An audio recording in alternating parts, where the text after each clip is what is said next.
Chapter 1. The First Fracture. My name is Aurelia Maddox, and I spent 18 years believing the world outside my home was the only place danger lived. I survived war zones, cyber attacks, and the kind of silence that hums before something detonates.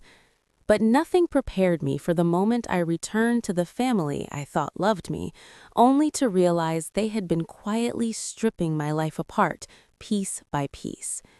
They used my years of service as a shield to steal my identity, erase my name from the house I grew up in, and funnel money through a company my brother built out of my absence. It is a strange kind of heartbreak to look at the people who raised you and see strangers wearing their faces, strangers who smile at you while pulling the ground out from under your feet.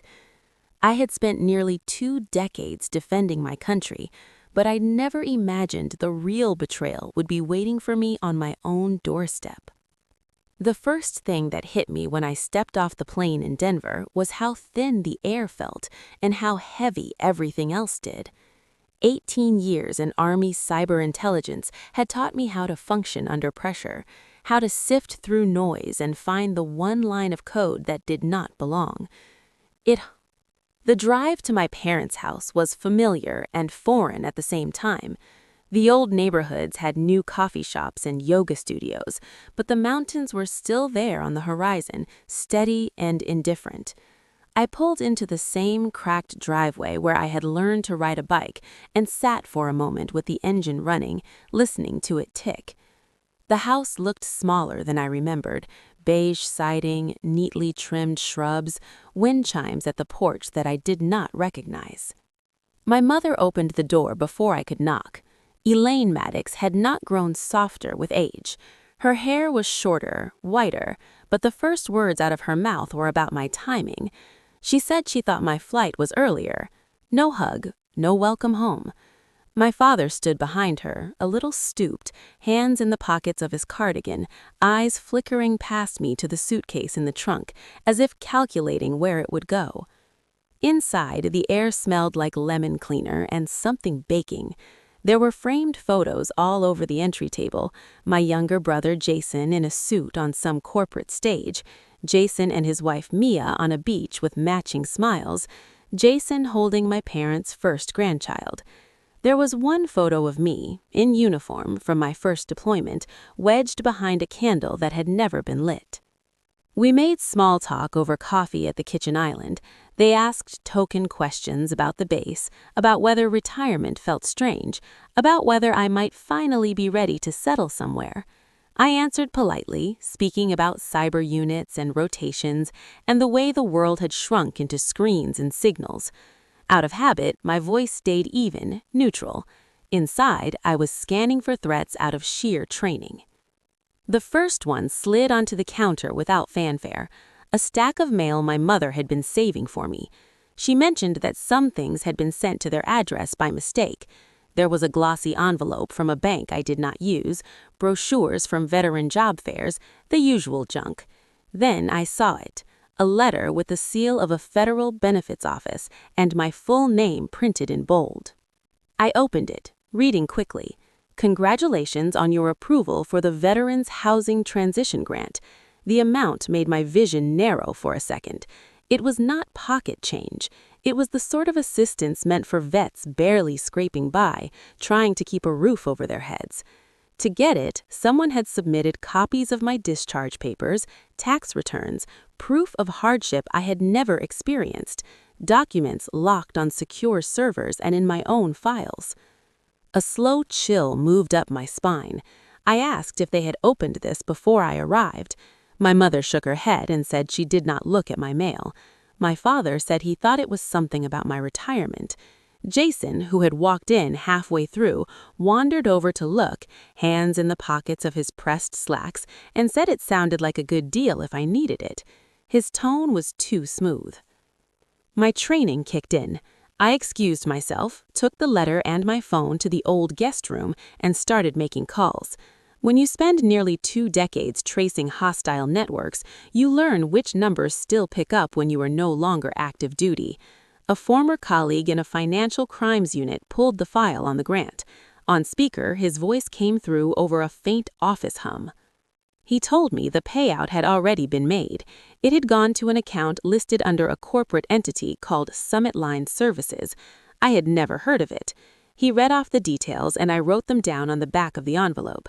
Denver-based, business consulting, articles of incorporation from 3 years earlier. Then he paused. The chief financial officer on the registration was Jason Maddox. For a moment, all I could hear was the low buzz of the line and my own pulse. My colleague asked if everything was all right. I thanked him, said I would follow up, and ended the call. My hands shook a little as I pulled up the state business registry on my laptop. There it was, Summit Line Services, shiny logo, vague mission statement about strategic growth, and Jason smiling in a headshot I had never seen. I backed out and searched my parents' address instead. That's when the next piece slid into place. Their house had been refinanced 3 months ago. Public records showed the new mortgage, lower interest rate, longer term.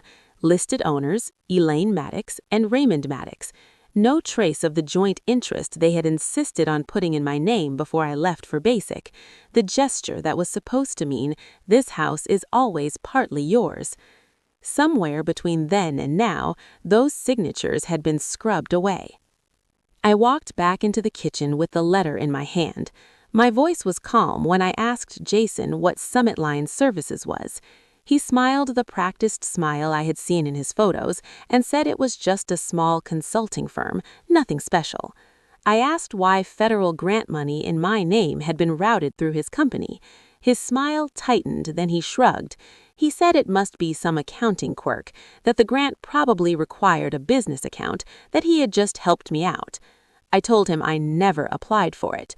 I told my parents my name was no longer on their house. The air changed. My mother straightened, wiping an invisible spot on the counter. She said I'd never needed the house, not really, that I had the whole world, that Jason was here and took care of them, that it only made sense to simplify things. She said the bank had suggested it and it was easier this way. Jason said I was overreacting, that I should be grateful he had managed some extra support in my name, because did I really know how hard it was to navigate all these veteran programs on my own? He said I had always been bad at asking for help. Mia, leaning in the doorway with a mug in hand, spoke in that soft, clinical tone she used with clients. She suggested that after so many years in high-stress environments, I might be misreading intentions, that sometimes when people come home, they see danger where there is none. She said maybe it would help to talk to someone about the transition. The words layered over each other until it was hard to hear the original accusation, doubt and concern and patronizing sympathy wrapped around a simple fact. Someone had stolen my identity and my family was acting like it was a misunderstanding. I did not shout. I asked if they had signed anything on my behalf. My mother said of course not. Jason gave that easy, mock-offended look and said he wasn't stupid enough to forge my name. My father stared at his hands and said nothing, his silence as loud as anything else in the room. After dinner, such as it was, my mother handed me another bundle of mail that had arrived in the last week. Catalogs, a notice about my retirement benefits, a piece of official-looking paper folded and creased. I opened it at a kitchen table while they cleared dishes around me. It was a civil filing from a local law firm. The words swam for a second before falling into place. My parents and Jason as plaintiffs, me as defendant. Allegations that I had used my position and emotional influence to pressure them about property decisions, that I had made them feel unsafe about their finances, that my behavior since returning had been erratic and distressing. The document requested that the court appoint protections for their assets. My mother said she hoped I wouldn't take it the wrong way, that this was only to keep everything clear and peaceful. Jason said it was standard, that it was better to have things spelled out before there were misunderstandings. Mia suggested this could actually be a healthy boundary for everyone. I held the paper in my hands and looked at each of them, one by one. My father could not meet my eyes. My mother's expression was tight and resolved.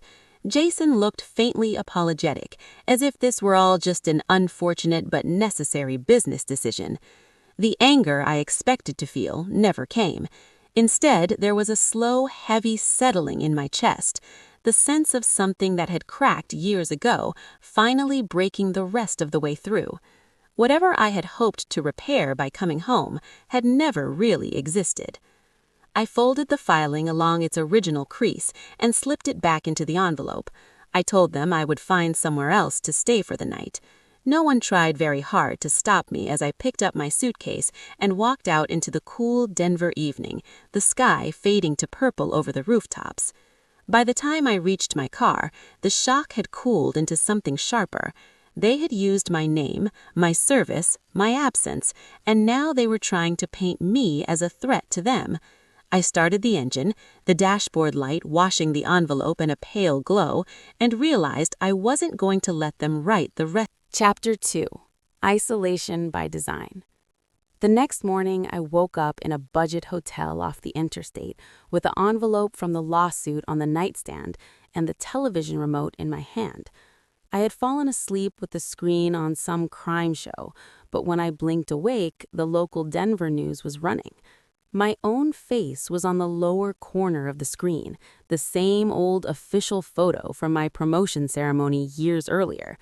Across the bottom, they had a headline in big red letters: "Retired Cyber Intelligence Officer under investigation for family financial dispute." The anchors spoke in that practiced, sympathetic tone, talking about a decorated veteran returning home and triggering turmoil in a close-knit family. They mentioned an elderly couple who feared for their savings, a successful younger son trying to keep everything afloat, a daughter whose long exposure to war zones might have left her fragile. They never said my name with any warmth. They said "Retired Sergeant Maddox" as if it were a diagnosis. They showed a shot of my parents' house, the front door, the driveway where my car had been last night. A neighbor I barely remembered from childhood said she hoped everyone could find peace. My parents had clearly cooperated. By the time the segment ended, my phone was lighting up with messages. A few from old classmates saying they hoped I was okay but would give me space. One from a former platoon mate, a short line that said, "Saw the piece, you need anything?" A longer one from my last commanding officer, suggesting it might be wise to stay off social media, to let things cool down, to focus on my own adjustment. Focus on my adjustment was a polite way of saying, act like you might be unstable and everyone will feel better. I showered, dressed in jeans and a plain shirt, and drove back to my parents' neighborhood. I told myself I was going because I wanted answers, but really it felt more like walking into a briefing where the mission had already gone sideways. My mother opened the door with a look that said she had not slept, although her hair and makeup were perfect. She told me it was not a good time. I stepped inside anyway and shut the door behind me. My father hovered in the living room, the television muted but still showing the morning news cycle. The little bright rectangle in the corner was still my face. Jason came down the stairs in a fresh suit, phone in his hand. Mia followed half a step behind, wearing leggings and an oversized sweater, the picture of relaxed concern. I held up the envelope from the civil filing. I asked them if calling a news crew had felt like family business too. My mother bristled. She said they had only spoken to a reporter after someone contacted them, that they had a right to defend themselves. She said the world needed to know they were not the ones causing trouble. Jason said it was about controlling the narrative before it spiraled. He told me I knew better than anyone how rumors spread, how perception mattered. He said if I would just sign a few things and agree to some basic ground rules, all of this could calm down. Mia stepped closer, palms open, as if soothing a client. She said she understood that I must feel ambushed, that after so many years in high-stress roles, my nervous system was probably primed to see betrayal everywhere. She used phrases like classic hypervigilance and unresolved trauma response, dropping them gently into the conversation like sedatives. I asked her if she had any credentials that allowed her to diagnose me in my parents' kitchen without an evaluation. She smiled a soft, sad smile and said she was not diagnosing, just observing patterns. She said they were worried that I might make impulsive choices about the house or the money and then regret it later. My father cleared his throat and finally spoke. He said they only wanted what was best for everyone. He said they did not want fighting over wills and property after they were gone. He said this legal step was like putting things in a safe. That was the word he chose, safe.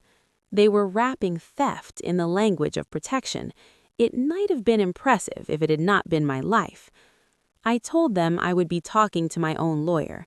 Jason laughed a little and said of course that was my right, but any attorney would tell me the same thing, that I was making too much of a misunderstanding. Mia suggested again that I speak with someone about the transition, maybe even with her, and that if I did, we could find a way through this without court. I left before I said something I could not take back. Outside on the sidewalk, I could feel the eyes of the neighbors behind curtains. A car slowed as it passed. For a second, I pictured my name on every screen in the city, attached to phrases like unstable veteran and family dispute. 2 hours later, I sat in a small conference room in a downtown office, fingers wrapped around a paper cup of coffee that had already gone cold. The attorney across from me was a woman in her 40s named Lauren Chu, sharp-suited, direct, no nonsense in a way I liked immediately. She had already read the filing. She said my family was not just asking for clarity, they were laying groundwork to petition for financial guardianship if they could get any professional to suggest I was not fully competent. That would allow them to control any shared assets, to block me from contesting previous transactions, and to insist that any benefits in my name be managed by them. I told her about the grant letter, about Summit Line Services, about Jason as chief financial officer. She took notes, then tapped the pen against the table while she thought. She said the misuse of my identity for the grant was not a misunderstanding, it was fraud. She said if Summit Line had funneled that money and any of it touched my parents' accounts, they had exposure. That gave them every incentive to discredit me before I brought anyone in from outside. She swiveled her laptop around and showed me a screen of public filings for Summit Line Services, contracts with small municipalities, consulting fees from nonprofits, payments from a veteran outreach fund that made my stomach clench. There were too many overlapping sources that should not have been touching a brand new company. Lauren told me that if this were the only incident, it might still be spun as creative accounting, but combined with the civil filing and the media push, it looked like a pattern.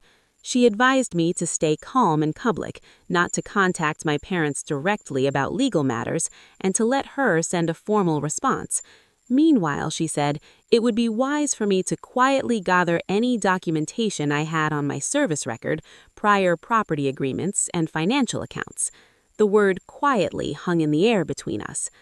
On the drive back to the hotel, I kept thinking about the Veteran Outreach Fund in Summit Line's records. I had never applied to it, but the application for the housing grant had used very specific details from my deployments, not just dates, but unit numbers, locations that were not easily searchable. Someone had accessed systems they should not have accessed, or someone with access had talked. That night, I opened my laptop again and pulled up the secure backup of my old work contacts. I sent a few guarded messages to people I trusted, asking if they had ever heard of vets having weird financial activity pop up in their names. I didn't mention my family yet. The answers came back slower than my anxiety, but they came. A staff sergeant I had worked with in Kuwait wrote that once he received a notice about a small loan he'd never taken, which disappeared after he called to question it. A signals analyst from my last unit mentioned that a couple of guys had complained about mysterious credit checks after leaving the service. None of them had chased it far. They had assumed it was just another glitch in a messy bureaucracy. I asked permission to look at whatever documentation they still had. Most of it was fragmentary, screenshots of emails, half-remembered calls. Still, as I laid them out in a spreadsheet, little patterns began to form. Dates within the last 3 years, all connected to veteran programs in Colorado, all just low enough in dollar amount to avoid automatic scrutiny. In the corner of one scanned letter, barely legible, I caught the phrase Summit Line Resource Initiative. It wasn't exactly the same as Summit Line Services, but it was close enough to lift the hair on the back of my neck. What had felt like a family betrayal was widening into something else, a network of small cuts in the same shape. I sat back in the stiff hotel chair and looked around the bland room, the beige curtains, the generic art print over the bed. A month ago, my life was predictable in its own regimented way. Now, my parents were suing me, my brother was siphoning money through shell companies, and news anchors were discussing my mental stability over breakfast television. The part of me that wanted to curl up and disappear existed for maybe 3 heartbeats. Then the training that had carried me through 18 years of watching hostile actors move in the dark rewired my thinking. They were boxing me in on 3 sides: public image, legal status, and family loyalty. If I responded loudly, they would point to it as proof I was unstable. If I did nothing, their story would calcify into fact. So I did the only thing that had ever made sense to me. I opened a new document, titled it simply Findings, and began logging every date, every dollar amount, every name that crossed my screen. I backed it up 3 different ways. I drafted a list of questions for Lauren that touched not only my case, but possible federal implications. Fear was still there, sitting heavy in my chest, but it had somewhere to go now. It ran along the wires of habit and discipline into a shape. I recognized I was no longer just a daughter trying to talk sense into her family. I was a former analyst looking at an emerging operation, and for the first time since I landed in Denver, the story ahead of me did not feel entirely written by someone else. Chapter 3. Buried Truths. The shift from being hurt to being curious happened faster than I expected. By the next morning, I was sitting at the small desk in my hotel room with my laptop open, the curtains half drawn against the Denver sun, a cheap cup of coffee cooling beside the keyboard. I started with what I knew: Summit Line Services, Jason as Chief Financial Officer, 1 veteran housing grant already routed through their account. I pulled the corporate records again, not from the friendly public-facing site this time, but through paid databases that still recognized my government credentials. Retirement had changed my status, not my memory of old logins and backdoors. Transaction summaries unfolded on the screen. Most of them were boring on purpose. Consulting fees, reimbursements for travel, small contracts with city councils and county boards. But when I filtered out everything under a certain dollar amount and then plotted them by date, a pattern began to appear. There were clusters of deposits just under the threshold that would trigger automatic federal reporting: 6,000 here, 7,000 there, spaced a few weeks apart, often followed by payments to vague entities with names that sounded like they'd been pulled from a charity name generator. Community Pathways Initiative, Western Outreach Collaborative. Each one dissolved again within a year of appearing. I overlaid those dates on my own service record, the rotations I still knew by heart. The first cluster matched my deployment to Kuwait in 2017. Another lined up with my months in Germany in 2019. A third set hugged the dates of my last assignment stateside before discharge. The coincidence was too precise to be coincidence. Jason had not just used my name one time to grab a grant. He had built a rhythm out of my movements. When I was overseas, when I was changing bases, when I was least likely to be looking at my own mail, funds had flowed into Summit Line and out again in neat, forgettable increments. I leaned back and rubbed my eyes. For a moment, it felt like staring at a hostile network diagram again, except this one was made of my family. I narrowed the search to anything tagged with Veteran Support Funds. That was when a different name kept popping up: Mile High Resilience Center, a mental health clinic offering counseling for trauma, addiction, and military adjustment. Director, Mia Maddox. Her clinic had been open for 5 years. The billing records that touched Summit Line went back 3. Claims for group therapy sessions, individual counseling, assessments. Many of the patient names were blacked out in the summaries, but a few invoices had initials and fragments that matched the screenshots my former unit members had sent me. An SR who had served in my Signal Battalion, a JH with a Colorado Springs address that matched a guy I had worked with on a joint project. I stared at the screen until my vision blurred. Mia had married my brother 2 years before the first suspicious transfer. She had opened a clinic that marketed itself as a safe place for veterans. On paper, she was doing all the right things. In practice, she was billing for people who had never set foot in her office, using background details lifted from real soldiers to make the files look legitimate. I called Lauren and asked if she had time for another meeting. She said she could squeeze me in over lunch. Her office smelled like takeout noodles when I walked in. She waved me to a chair and pulled up the files I had sent 10 minutes earlier. She scrolled in silence for a while, then said, "This is not sloppy. Whoever designed this meant it to survive a casual audit." I told her about the overlap with my deployments, about the fake patient records that matched people I knew. "So they're not only stealing from you," she said. "They're stealing from every veteran they think will not have the energy or capacity to fight back." I heard my own voice go flatter as I said, "They did not respect the work I did, but they trusted it enough to build their scam on it." For a moment, Lauren said nothing. Then she closed the laptop halfway and looked at me instead of the screen. "Elaine and Raymond ever brag about you at all?" I laughed once, without humor. They told people their daughter did something with computers, but any time I came home in uniform, they complained that I had missed another birthday, another barbecue. Jason was the one who was here. Jason was the one who could fix the sink and come by for dinner on short notice. "So your service was an inconvenience, until they realized it was an asset." The words landed harder than I expected.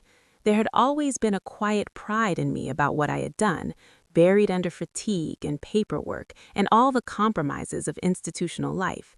Now I had to face the fact that my own family had seen that pride as a resource to mine. Lauren opened the laptop again. "I'm going to start a separate file," she said, "one for the civil case and one for potential criminal exposure. I'll also reach out to a contact in federal investigations, off the record at first. In the meantime, you need to be careful. You're walking around with information they have a lot invested in burying." On the drive back to the hotel, I noticed a dark blue sedan in my rearview mirror for longer than felt normal. It might have been nothing, or it might have been the part of the story where people who felt untouchable began to get nervous. That night, as I sat working at the desk again, my phone buzzed with an unknown number. I let it go to voicemail and then listened. A low, blurred voice, probably run through a filter, said, "Stop digging, Maddox. Go back to your life. This is bigger than you." No threats, no specifics, just the kind of vague menace that was hard to report and harder to ignore. I replayed it twice, then saved it and forwarded a copy to Lauren with a short note. The next morning, the blue sedan was parked across from the hotel entrance. No one got out. I walked past it, feeling the weight of its presence and forcing my shoulders to stay loose. If someone was watching me, they were going to see a woman buying coffee, not a woman rattled enough to run. Back upstairs, I turned to something that made me feel less exposed: data. I dug deeper into Summit Line's records this time, focusing on internal notes and memo fields that often got overlooked because no one believed they mattered. Someone in their office had the habit of writing shorthand comments when entering transfers. Most of it was mundane: rent, contractor fee, reimbursement, reimbursement for travel, small contracts with city councils and county boards. But when I filtered out everything under a certain dollar amount and then plotted them by date, a pattern began to appear. There were clusters of deposits just under the threshold that would trigger automatic federal reporting: 6,000 here, 7,000 there, spaced a few weeks apart, often followed by payments to vague entities with names that sounded like they had been pulled from a charity name generator. Community Pathways Initiative, Western Outreach Collaborative. Each one dissolved again within a year of appearing. I overlaid those dates on my own service record, the rotations I still knew by heart. The first cluster matched my deployment to Kuwait in 2017. Another lined up with my months in Germany in 2019.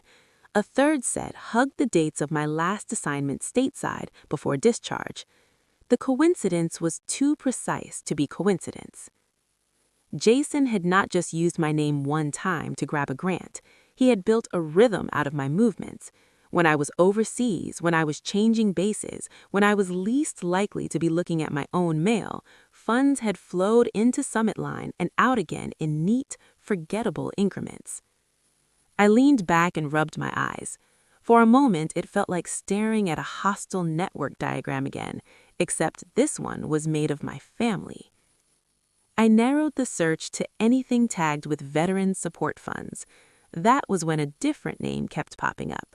Mile High Resilience Center, a mental health clinic offering counseling for trauma, addiction, and military adjustment. Director, Mia Maddox. Her clinic had been open for 5 years. The billing records that touch Summit Line went back 3. Claims for group therapy sessions, individual counseling, assessments. Many of the patient names were blacked out in the summaries, but a few invoices had initials and fragments that matched the screenshots my former unit members had sent me. An SR who had served in my Signal Battalion, a JH with a Colorado Springs address that matched a guy I had worked with on a joint project. I stared at the screen until my vision blurred. Mia had married my brother 2 years before the first suspicious transfer. She had opened a clinic that marketed itself as a safe place for veterans. On paper, she was doing all the right things. In practice, she was billing for people who had never set foot in her office, using background details lifted from real soldiers to make the files look legitimate. I called Lauren and asked if she had time for another meeting. She said she could squeeze me in over lunch. Her office smelled like takeout noodles when I walked in. She waved me to a chair and pulled up the files I had sent 10 minutes earlier. She scrolled in silence for a while, then said, "This is not sloppy. Whoever designed this meant it to survive a casual audit." I told her about the overlap with my deployments, about the fake patient records that matched people I knew. "So they are not only stealing from you," she said. "They're stealing from every veteran they think will not have the energy or capacity to fight back." I heard my own voice go flatter as I said, "They did not respect the work I did, but they trusted it enough to build their scam on it." For a moment, Lauren said nothing. Then she closed the laptop halfway and looked at me instead of the screen. "Elaine Raymond ever brag about you at all?" I laughed once, without humor. They'd told people their daughter did something with computers, but anytime I came home in uniform, they complained that I had missed another birthday, another barbecue. Jason was the one who was here. Jason was the one who could fix the sink and come by for dinner on short notice. "So your service was an inconvenience," she said, "until they realized it was an asset." The words landed harder than I expected. There had always been a quiet pride in me about what I had done, buried under fatigue and paperwork and all the compromises of institutional life. Now I had to face the fact that my own family had seen that pride as a resource to mine. Lauren opened the laptop again. "I am going to start a separate file," she said. "One for the civil case and one for potential criminal exposure. I will also reach out to a contact in federal investigations, off the record at first. In the meantime, you need to be careful. You are walking around with information they have a lot invested in burying." On the drive back to the hotel, I noticed a dark blue sedan in my rearview mirror for longer than felt normal. It might have been nothing. Or it might have been the part of the story where people who felt untouchable began to get nervous. That night, as I sat working at the desk again, my phone buzzed with an unknown number. I let it go to voicemail and then listened. A low, blurred voice, probably run through a filter, said, Stop digging, Maddox. Go back to your life. This is bigger than you. No threats, no specifics, just the kind of vague menace that was hard to report and harder to ignore. I replayed it twice, then saved it and forwarded a copy to Lauren with a short note. The next morning, the blue sedan was parked across from the hotel entrance. No one got out. I walked past it, feeling the weight of its presence and forcing my shoulders to stay loose. If someone was watching me, they were going to see a woman buying coffee, not a woman rattled enough to run. Back upstairs, I turned to something that made me feel less exposed: data. I dug deeper into Summit Line's records, this time focusing on internal notes and memo fields that often got overlooked because no one believed they mattered. Someone in their office had a habit of writing shorthand comments when entering transfers. Most of it was mundane: rent, contractor fee, reimbursement. But scattered through the logs were odd little phrases. Drop one cleared. Package in queue. Standby for green light. They read like fragments of some private jargon that wanted to be military but did not quite understand how. It was both ridiculous and unnerving. One entry from late last year made me sit up straighter. It was attached to a series of transfers from a defense sector nonprofit into Summit Line and then out to a holding account in another state. The note on that line said, "Package secured, clearance pending, awaiting extraction." Package, clearance, extraction. The words were the kind you heard in planning briefings, in operations where people and information moved in calculated secrecy. No one accidentally used that combination. I opened every document attached to that date. There was a summary invoice for consulting on secure data handling. There was a scanned contract with most of the key lines blacked out. There was a separate encrypted attachment that had been stored in their archive. For a moment, I hesitated. Then the habits of a lifetime took over. I ran the attachment through tools I still had on my personal machine, basic encryption tests that would not trip any alarms. It took a few tries, but somewhere in the third pass, an old pattern I had used overseas slid into place. Whoever had locked this file had not expected someone with my exact skill set to be on the other end. The document that opened was not long. It was a list: names, partial social security numbers, security clearance levels, last known assignments. Some of the names I recognized. They were people I had served next to in places where sand got into everything and days blurred together. Others were just lines that looked like any federal roster, until you remembered each one represented a person who trusted the system to keep their information safe. At the bottom of the file, in small, neat type, was a simple header: Package Alpha, Primary Asset, Maddox A. My mouth went dry. I scrolled up and down again, forcing myself to stay methodical.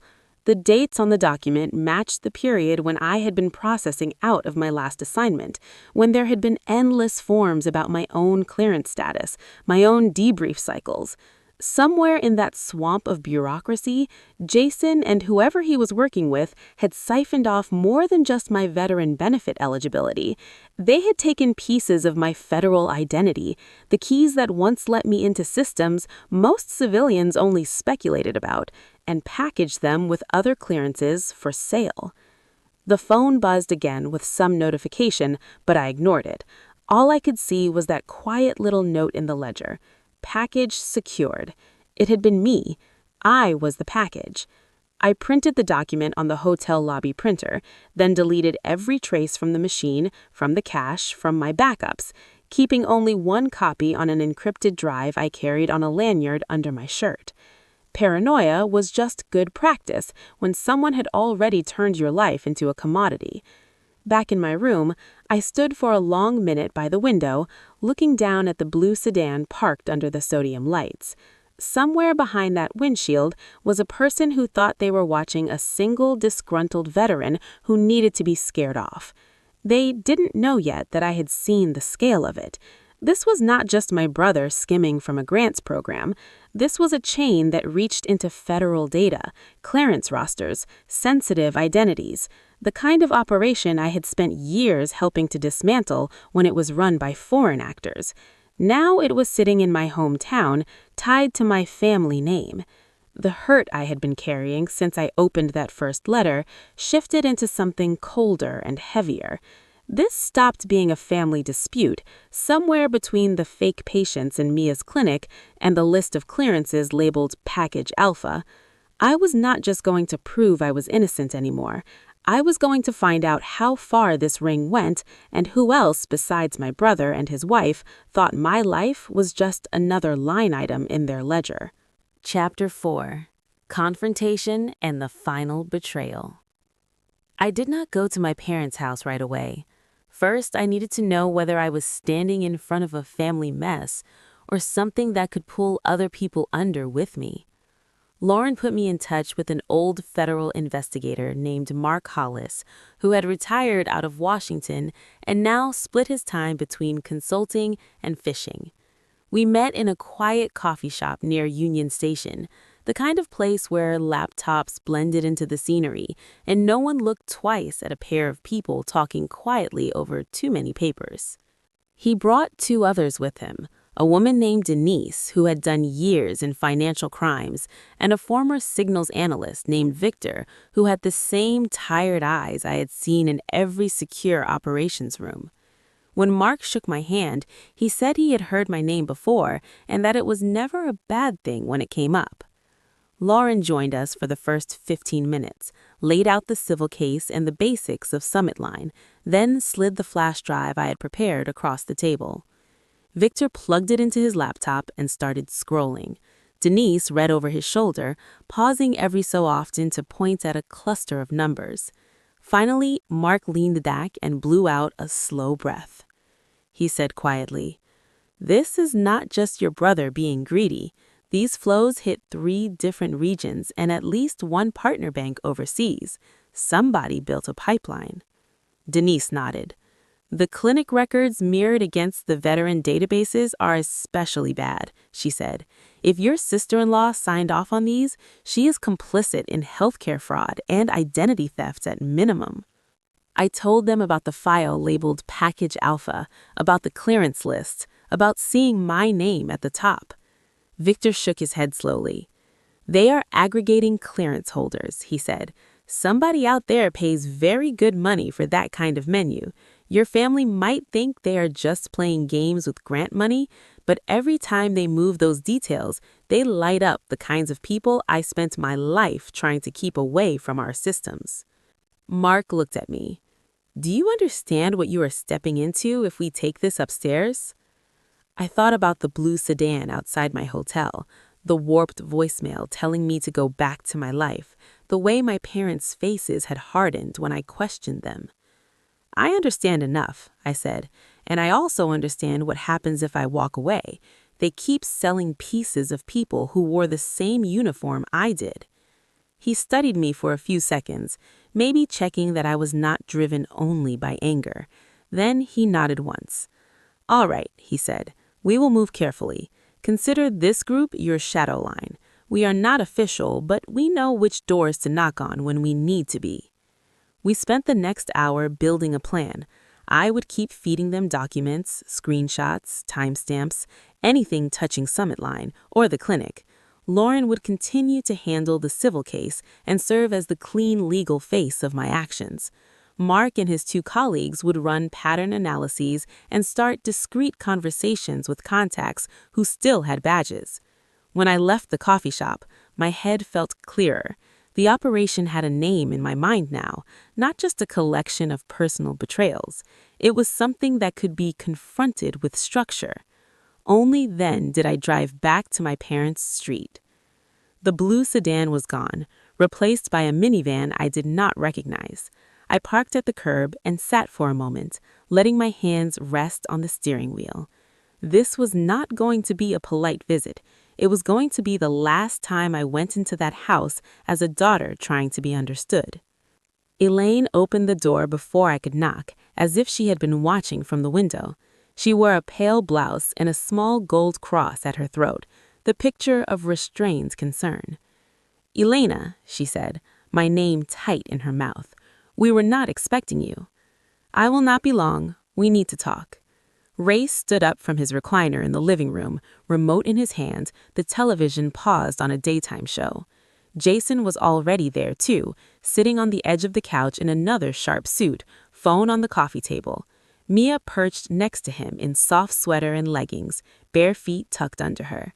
It looked like a family waiting room, every chair taken. I stayed standing. I pulled a thin folder from my bag and set it on the coffee table. I know what Summit Line has been doing. I know about the grants in my name. I know about the transfers just under the reporting thresholds. I know about the clinic billing for veterans who've never met Mia. Jason laughed once. "That sounds like a conspiracy blog," he said. "You really have been spending too much time online in that hotel." I opened the folder and slid the first few pages towards him. Printouts of ledger entries, the note about package secured, copies of clinic invoices bearing Mia Maddox, licensed therapist, at the bottom. "This is not from a blog," I said. "This is from your own systems." Mia paled, just for a moment, then pulled her shoulders back. "You should not have access to any of that. Those records are confidential." "So you're not denying they're real?" I answered. She pressed her lips together. Jason reached for the papers, scanning the lines. I watched the moment recognition cross his face, followed by irritation, then something darker. Elaine reached for one of the pages with trembling fingers. "What is all this?" she asked. "I don't understand these numbers." "It's money taken in my name, and in the names of people I served with. It's a list of clearances tied to Summit Line through that package file. You didn't just steal a housing grant. You helped build a catalog for people who pay to know who has access to which secure systems." Jason rolled his eyes. "You're being dramatic," he said. "We connected some dots between programs that were already there. Nobody got hurt. These funds were going to be wasted anyway." The casualness in his tone lit something sharp in my chest. "Nobody got hurt? You have any idea what happens when the wrong person gets a list like that?" "I know what happens when the right person does." He shoved the papers back across the table. "You think the government has a monopoly on information. You think because you ran with your little classified crowd that you're the only one who should benefit. I saw an opportunity. I took it." There it was, naked. I used my deployments as cover. I used my service record as a gateway. Why? His jaw clenched. "You left. You took off at 19 and never looked back. You missed birthdays, graduations, dad's surgery, mom's scares. You sent postcards and called from airports, and the whole time they were here worrying. I was the one who drove them to appointments. I was the one who checked the furnace and shoveled the driveway. But you're the hero, right? You in your uniform while I'm just the guy at the bank." Elaine made a small sound as if she wanted to stop him, but she didn't. Jason went on. "So yeah, when I realized your name opened doors mine didn't, I figured that was fair. You owed this family something. You owed me something. You got your adventure. I got the responsibility." The words landed like blows, but not for the reasons he wanted them to. "You think loyalty means staying in one zip code. You have no idea what I carried for 18 years so people like you could go to sleep at night without thinking about who was knocking on the digital door." Elaine straightened, her hands flattening against her thighs. "Jason stayed," she said quietly. "You left. You chose that life. We chose to build one here. You can't come back after all this time and act like you're entitled to everything we've worked for."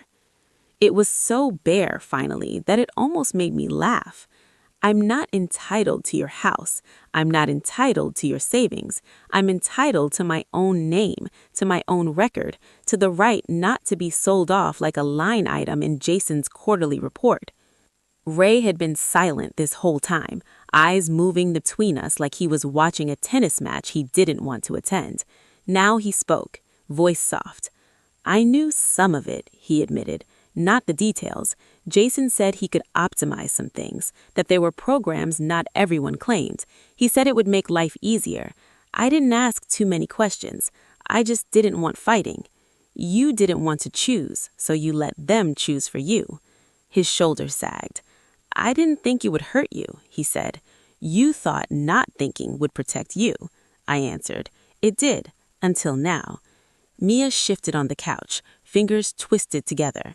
"If you hadn't shown up when you did," she muttered almost under her breath, "we would have finished cleaning the rest of the records." The room went very still. Jason shot her a look, a flash of panic. "What records?" I asked. She swallowed. "Old files," she said quickly. "Billing mistakes, things that got messy. Files that showed where everything started, grant applications, first clinic invoices, dummy accounts. That's what you mean?" She didn't answer. She didn't have to. The admission hung there between us. I gathered the papers back into the folder with slow, careful movements.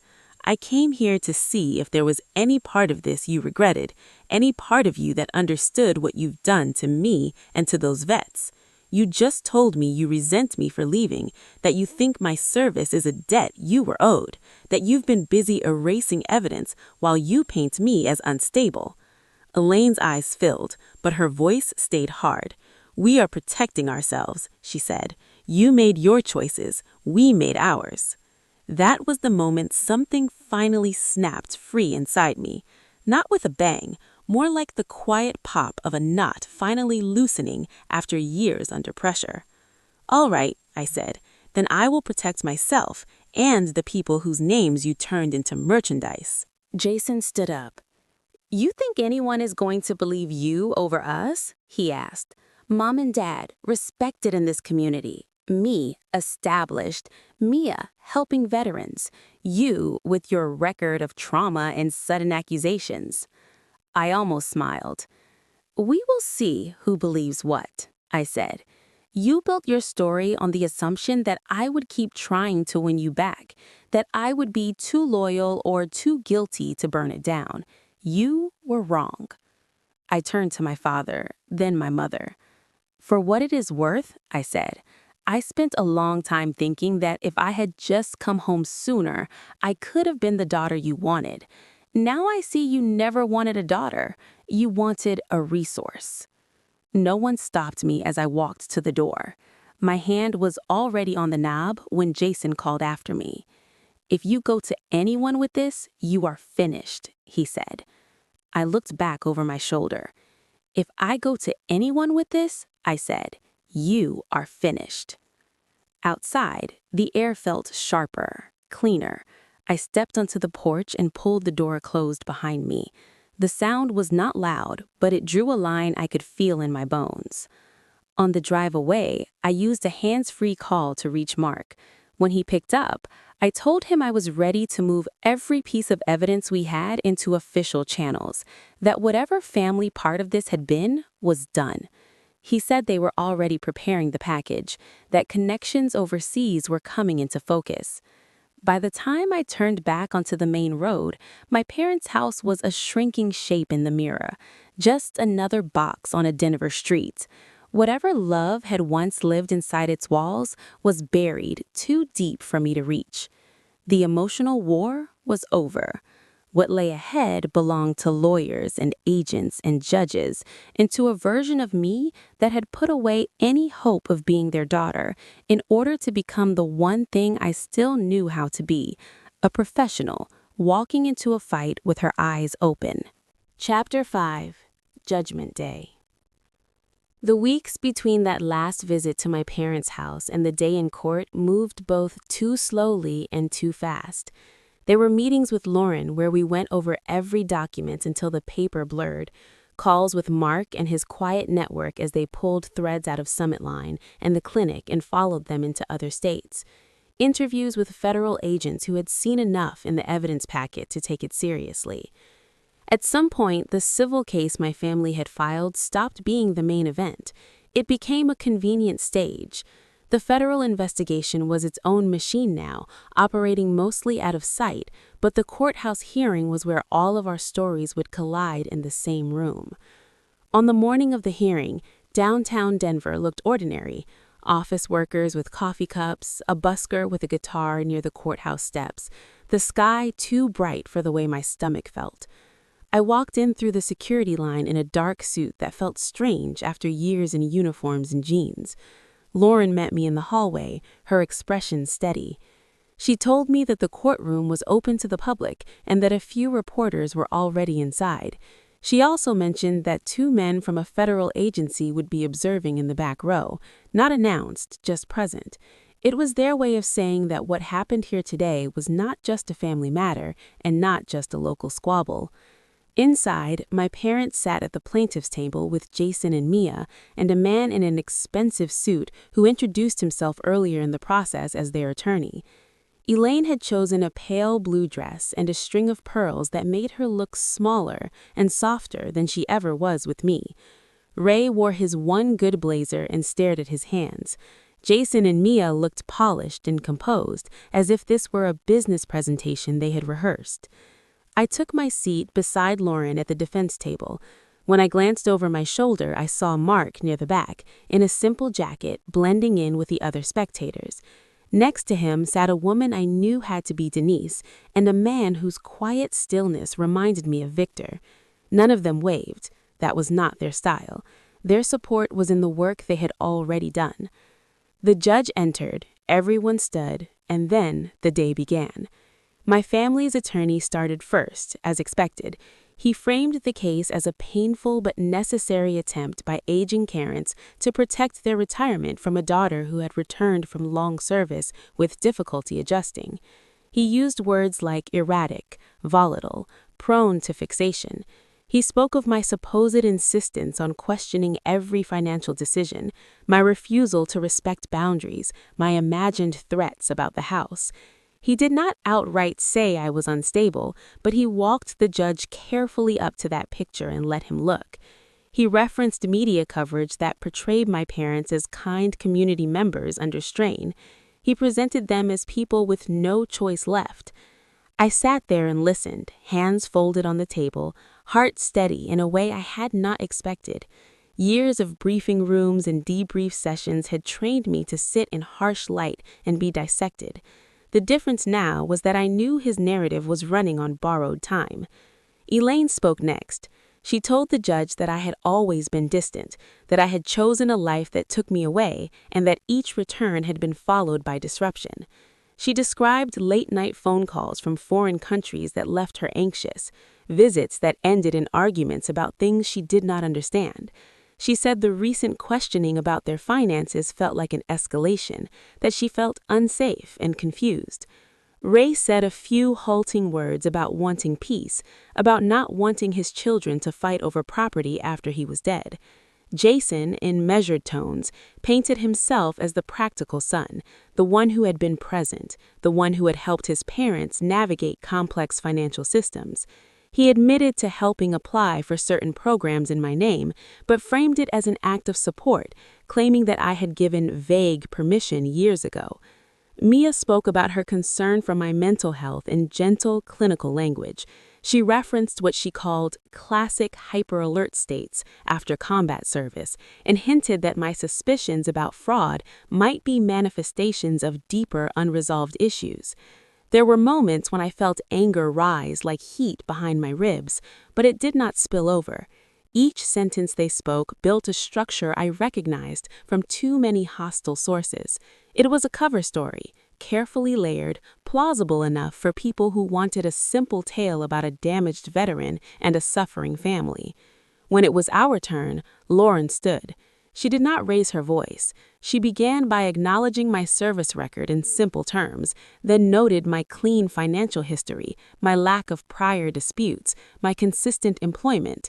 Then she shifted. She presented the judge with one binder and one flash drive.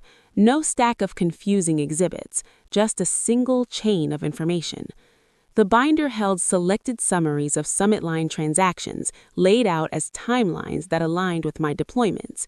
Each page had a simple annotation along the margin, pointing out the amounts just below reporting thresholds, the pattern of funds moving from federal programs to Summit Line and to transient entities and back. Behind those came the records from Mia's clinic, obtained legally through subpoenas. They showed billing for veterans who had never stepped foot inside her office, some of whose letters I now kept in my own files, thanking me for believing them when they said they had never been treated.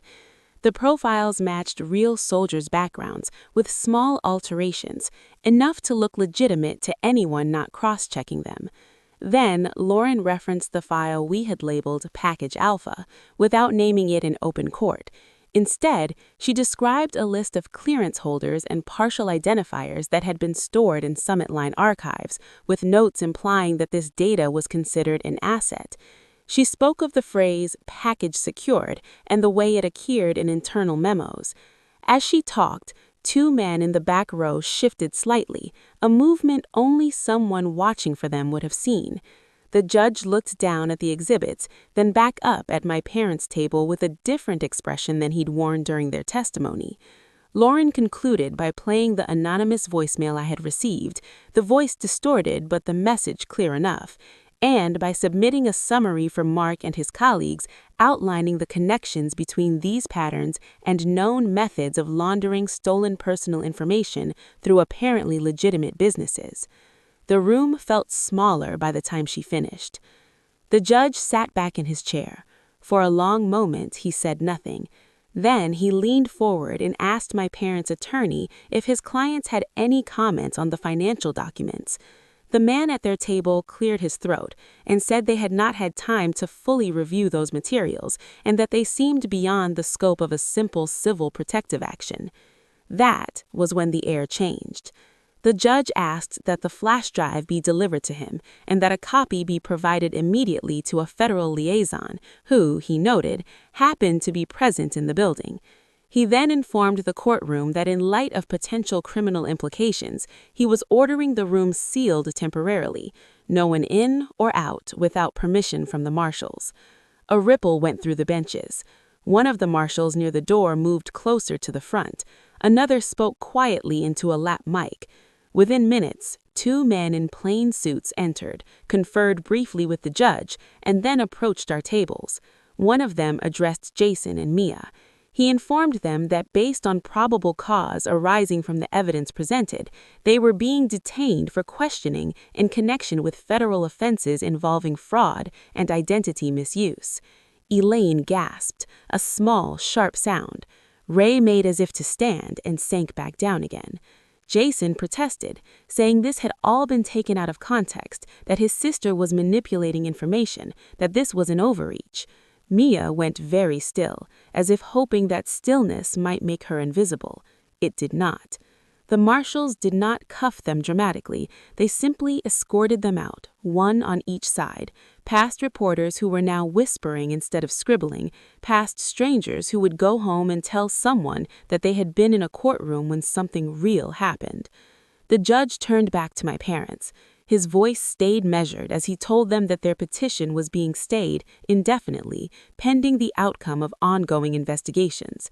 He advised them to seek separate legal counsel regarding their own exposure.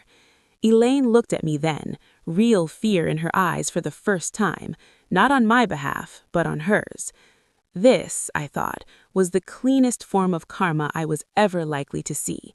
Not a dramatic public shaming, not some scene out of a revenge movie, but the slow turning of a system they had tried to exploit, now facing in their direction. The civil case faded into paperwork after that. There were debrief interviews and additional testimony, cooperation agreements for some, and indictments for others. Jason and Mia's legal journey stretched beyond my direct involvement. I participated when asked, as a witness, as a provider of data, as a living reminder that the lines they had crossed were not abstract. Months later, when the peak of it had passed and federal agents no longer called every week, my life had reshaped itself into something quieter. I did not move back into my parents' house or fight for any share of it. I let the idea of that place go. Instead, I bought a small townhouse near the Plata River, in a part of Denver where the streets were lined with old trees and the sound of traffic softened at night. I set up a modest office in a spare bedroom and took on contract work in cybersecurity, advising small firms on how not to become the loose gate that Summit Line had once been. I kept my circle small, a few people from my old units, Lauren, Mark, and his team when they were in town. I went running along the river in the mornings and learned where the light hit the water best at sunset. There were days I woke up with the old anchor burning in my chest, but more often it felt like a scar now, tender in bad weather but no longer open. One afternoon, a thin envelope arrived with no return address I recognized. Inside was a handwritten letter from a man I had served with briefly in Kuwait, someone I had almost forgotten until I saw his name. He wrote that he had been contacted by investigators about irregularities in his veteran records, that they had told him those irregularities had come to light because of evidence I had provided. He thanked me, clumsily and honestly, for protecting him without knowing she needed to be protected. He wrote that he had never thought of himself as someone whose identity could be valuable to anyone, that it was both frightening and strangely affirming to realize his life had been worth stealing. Reading that letter, I felt something inside me settle into place. My family had used my service as a tool and as a justification for their resentment. But somewhere beyond them, the work I had done in pulling their scheme apart had helped people who deserved better. It did not make everything right. It did not erase the years of distance or the fresh wounds of betrayal. What it did was give the story a point beyond my own pain. Sitting at my kitchen table with that letter in my hand, I found myself thinking about all the people who lived for years carrying roles they never volunteered for. The strong one, the responsible one, the one who goes and the one who stays, the one who gets used because it feels easier than confronting the people doing the using. If you have been listening to this and hearing parts of your own life in it, if you have ever had your trust or your work or even your name turned into something other people spent like currency, I want you to know you are not imagining it and you are not alone.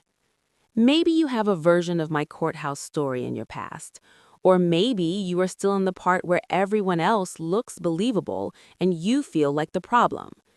If you feel safe to share, tell your story where someone can hear it, here under this one, or with someone you trust in your own life.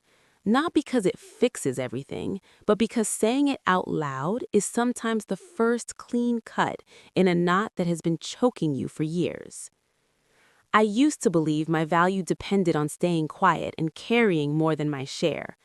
Now I know that walking away, speaking up, and choosing myself did not make me the villain in my family story, even if they will always tell it that way. It just made me finally honest about who I am. And if any part of this helps you take one step toward your own version of that honesty, then every page of evidence and every hard day in that courtroom was worth it.